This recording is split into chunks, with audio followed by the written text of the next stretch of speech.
Jharkhand high court ने बड़ा फैसला लिया है। जेपीएससी 11वीं से 13वीं मामले में सुनवाई हुई। फूड सेफ्टी ऑफिसर मामले में भी सुनवाई की गई है। हाईकोर्ट का सरकार के आदेश पर रोक लगा दी। दोनों परीक्षा को लेकर आदेश पर स्टे है। राज्य सरकार को जवाब देने के निर्देश दिए गए। 15 दिन में अब राज्य सरकार को जवाब देना होगा। काउंटर एफिडेविट दायर करने के निर्देश दिए गए। दोनों परीक्षा के याचिकाकर्ता अब काम पर लौटेंगे। तत्काल प्रभाव से काम पर वापस होंगे ये स्टूडेंट्स। तो रांची से इस वक्त की बड़ी खबर मिल रही है। झारखंड हाईकोर्ट ने यह बड़ा फैसला लिया है। जेपीएससी 11वीं से 13वीं मामले में यह सुनवाई, फूड सेफ्टी ऑफिसर मामले में भी यह सुनवाई हुई है। हाईकोर्ट का सरकार को आदेश पर रोक लगा दी है। दोनों परीक्षा को लेकर स्टे पर आदेश पर स्टे लगाया गया है। राज्य सरकार को जवाब देने के निर्देश दिए गए। 15 दिन में जवाब देने के निर्देश दिए गए हैं। काउंटर एफिडेविट दायर करने के निर्देश दिए गए। दोनों परीक्षा के याचिकाकर्ता अब काम पर लौटेंगे। तत्काल प्रभाव से काम पर वापस होंगे।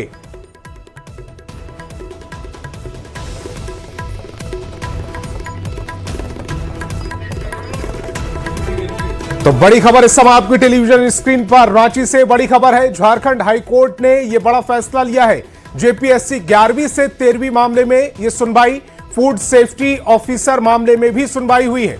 हाईकोर्ट का सरकार के आदेश पर यह रोक, दोनों परीक्षा को लेकर आदेश पर स्टे लगा दिया गया है। राज्य सरकार को जवाब देने के निर्देश दिए। 15 दिन में जवाब देने के ये निर्देश, काउंटर एफिडेविट दायर करने के भी निर्देश दिए हैं। दोनों परीक्षा के याचिकाकर्ता काम पर लौटेंगे। तत्काल प्रभाव से काम पर अब लौटने के निर्देश भी आए हैं। तो बड़ी खबर इस समय रांची से, जहां झारखंड हाईकोर्ट ने यह बड़ा फैसला लिया। जेपीएससी 11वीं से 13वीं मामले में यह सुनवाई, फूड सेफ्टी ऑफिसर मामले में यह सुनवाई। हाईकोर्ट का सरकार के आदेश पर रोक लगा दी। दोनों परीक्षा को लेकर आदेश पर यह स्टे, राज्य सरकार को जवाब देने के निर्देश दिए गए। 15 दिन में जवाब देने का निर्देश, काउंटर एफिडेविट दायर करने के भी निर्देश दिए गए। दोनों परीक्षा के याचिकाकर्ता अब काम पर लौटेंगे।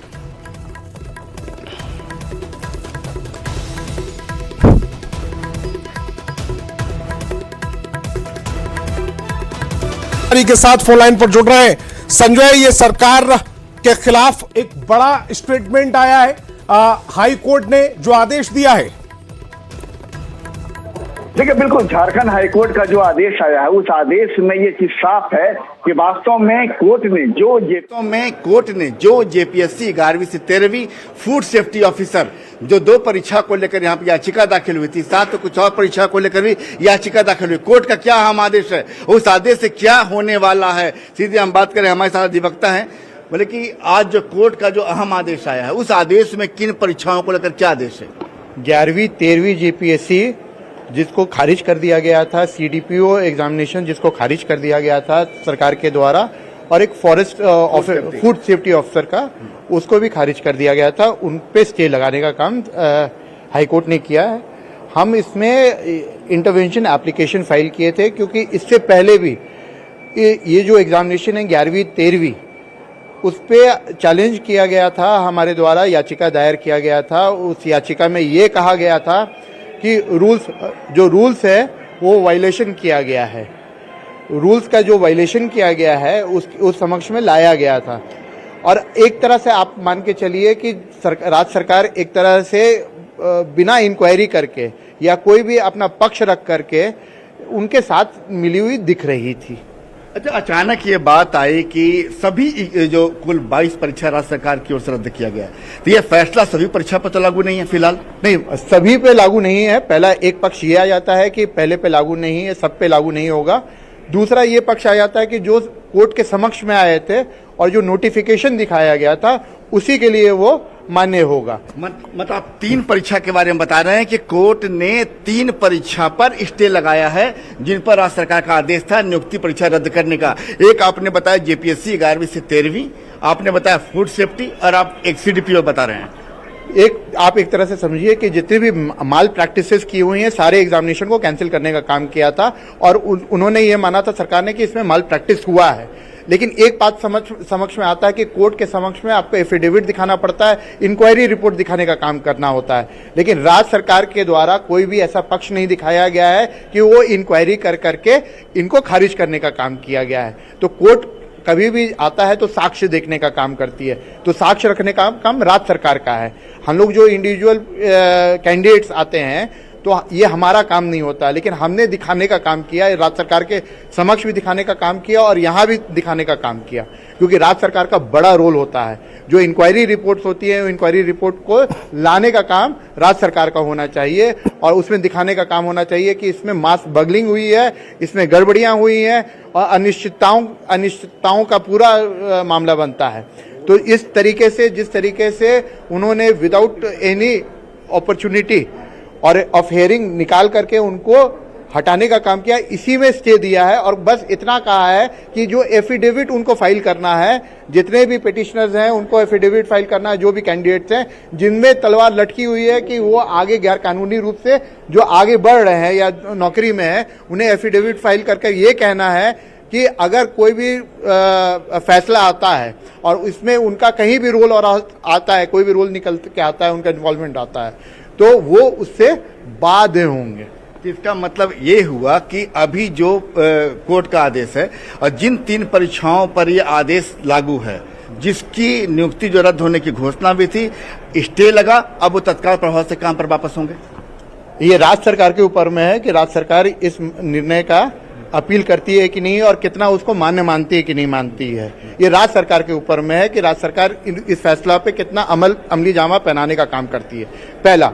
दूसरा कि इंक्वायरी रिपोर्ट है कि नहीं है, इस राज्य सरकार को जानना है कि राजनीतिकरण के रूप से। एक बात आप ये बता रहे हैं कि राज्य सरकार इसको इम्प्लीमेंट करती है या नहीं, इससे मतलब एक मैसेज हो गया, क्या राज्य सरकार इस आदेश को जो आज आया है क्या पूरी तरह मानने को बाध्य नहीं है? देखिए, हर बार कोई भी डिसीजन जो होता है that is subject to appeal. चाहे आप डिवीजन बेंच में जा सकते हैं, चाहे आप सुप्रीम कोर्ट में जा सकते हैं। तब कंटेम्प्ट उसी समय लाई करता है जब आप डिलिबरेट रूप से करते हैं, तो ये अभी तुरंत तो बाध्य नहीं है। एक दूसरा कि इसमें अपील करेगी कि नहीं करेगी, अगर अपील नहीं करने का काम करती है तो बाध्य होती है कि वो फैसला को मानेगा और उसका क्या नाम है अनुपालन करवाए। तो राज्य सरकार को अपना जवाब 15 दिनों के अंदर देना है, तो क्या ये माना जाए कि 15 दिनों के अंदर ये जो 3 परीक्षाओं के जो पूर्व कर्मचारी का हैं, जो काम कर रहे थे, क्या उनके बहाल होने का रास्ता साफ हो सकता है? या 15 दिनों के बाद जब राज्य सरकार अपना काउंटर एफिडेविट देगी उसके बाद फिर उनकी नियुक्ति का रास्ता साफ होगा? ये राज्य सरकार को स्पष्ट करना चाहिए कि वो क्या चाहती है। एक पहला, कोई इंक्वायरी रिपोर्ट उन्होंने कोर्ट के समक्ष में रखने का काम नहीं किया, तो ये किस तरीके से जा रहा है, कॉम्पिटिटिव एग्जामिनेशन किस तरीके से कंडक्ट कराया, ये पूरी जनता जानती है। और यहाँ जिस तरीके से सब न्यूज़पेपर आप देख लीजिएगा कि आपको दिखेगा कि माल प्रैक्टिस किस तरीके से हुआ है, किस तरीके से अनियमितता और गैर कानूनी रूप से नियुक्तियाँ की गई हैं। लेकिन हर चीज़ का एक नियम होता है, उस नियम का अनुपालन सरकार ने जानबूझ के किया है या जानबूझ के नहीं किया है, ये सरकार, राज्य सरकार को स्पष्ट करना चाहिए कि राजनीतिकरण के लिए उसने फैसला किया है या वो सच में ये मानती है कि भ्रष्टाचार हुआ है और भ्रष्ट नीतियों को अपनाते हुए नियुक्तियां की गई है। तो सारा चीज इंक्वायरी रिपोर्ट राज्य सरकार के ऊपर में बनता है कि राज्य सरकार स्पष्ट करे और ये कोर्ट के समक्ष में भी एफिडेविट दायर करके बताने का काम करे। मतलब ये साफ है कि कोर्ट का ये फैसला कि जितने भी इस नियुक्ति से जुड़े जिन लोगों ने परीक्षा पास की तो जो काम कर रहे थे, फिलहाल राज्य सरकार उन्हें उनसे जो स्टे जो राज्य सरकार उस पर स्टे है, काम पर लौटेंगे। अगर राज्य सरकार उनको जल्द अगर कोई अपील नहीं करती है तो वो काम पर लौटेंगे। और जो टेंटेड फेस हैं, जिनको वास्तव में जिनकी नियुक्ति पर आगे कुछ अगर जांच इंक्वायरी के दौरान आता है तो बाद में उन पर कार्रवाई होगी। देखिए, सुप्रीम कोर्ट का ये कहना है कि वो उस एग्जामिनेशन में जहां सेग्रीगेशन नहीं हो सकता है, आप किसी में भेदीकरण नहीं कर सकते, कौन टेंटेड है कौन अनटेंटेड है, तो इस राज्य सरकार को भी बताने का काम करना चाहिए कि इसमें कोई भी हम सेग्रीगेशन नहीं कर सकते, इसलिए सारे एग्जामिनेशन को हमने कैंसिल करने का काम किया। राज्य सरकार के जो भी विद्वान अधिवक्ता है उनके तरफ से कोई भी ऐसा बयान नहीं आया। और दूसरा चीज क्या है कि उनको भी एफिडेविट में दिखाने का काम करना चाहिए कि वो राज्य सरकार इसमें इंक्वायरी की है और इसमें जो टेंटेड और अनटेंटेड है उसका सेग्रीगेशन नहीं हो सकता, इसलिए एग्जामिनेशन कैंसिल कराया गया है। दूसरा पक्ष है कि हमने भी सुप्रीम कोर्ट में जजमेंट, जो सुप्रीम कोर्ट का जजमेंट, वो भी दिखाने का काम किया, क्योंकि प्राइमा फेसाई केस बनता है कि विदाउट एनी नोटिस उनको हटाया गया है, इसलिए कोर्ट ने स्टे देने का काम किया है। तो इसका मतलब यह है कि आज जैसे हियरिंग चल रही थी इस मामले की, तो स्टेट की ओर से भी होंगे, स्टेट गवर्नमेंट की तरफ से भी थे और उनके तरफ से पक्ष रखना चाहिए था जो मजबूती से। देखिए, कोर्ट का विषय है, मैं बहुत ज्यादा इसमें खुलकर नहीं बोलना चाहता, लेकिन जो पक्ष होना चाहिए मजबूती से वो पक्ष नहीं रखा गया, मेरा मानना। देखिए, कुल मिलाकर ये है कि अभी फिलहाल जो बता रहे हैं अधिवक्ता हर्ष कुमार बता रहे हैं कि 3 परीक्षा राज्य सरकार ने कुल 22 परीक्षा रद्द की है। 3 परीक्षा को लेकर झारखंड हाईकोर्ट का आदेश है कि उस पर स्टे लग गया है। वो 3 परीक्षा क्या है? पहली परीक्षा जेपीएससी 11वीं से 13वीं, दूसरी है फूड सेफ्टी ऑफिसर और तीसरी का नोटिफिकेशन चूंकि उसी में अटैच था वो है सीडीपीओ। तो मतलब 3 परीक्षा जो है ये आपका जो है ये आपका इस पर स्टे लग गया है। और ऐसी स्थिति में अब जैसा बता रहे हैं अधिवक्ता की अब जो काम पर तत्काल प्रभाव से लौटने का जो मामला है तो झारखंड हाईकोर्ट का आदेश है, तो राज्य सरकार पर निर्भर करता चूंकि है कि हाईकोर्ट ने स्टे लगाया है, अब सरकार का क्या रुख होता है? क्या सरकार इस स्टे के खिलाफ जाती है, कोई अपील करती है? उस पर सबकी नजर रहेगी। संजय, आप मेरे साथ जुड़े, आपका बहुत बहुत शुक्रिया।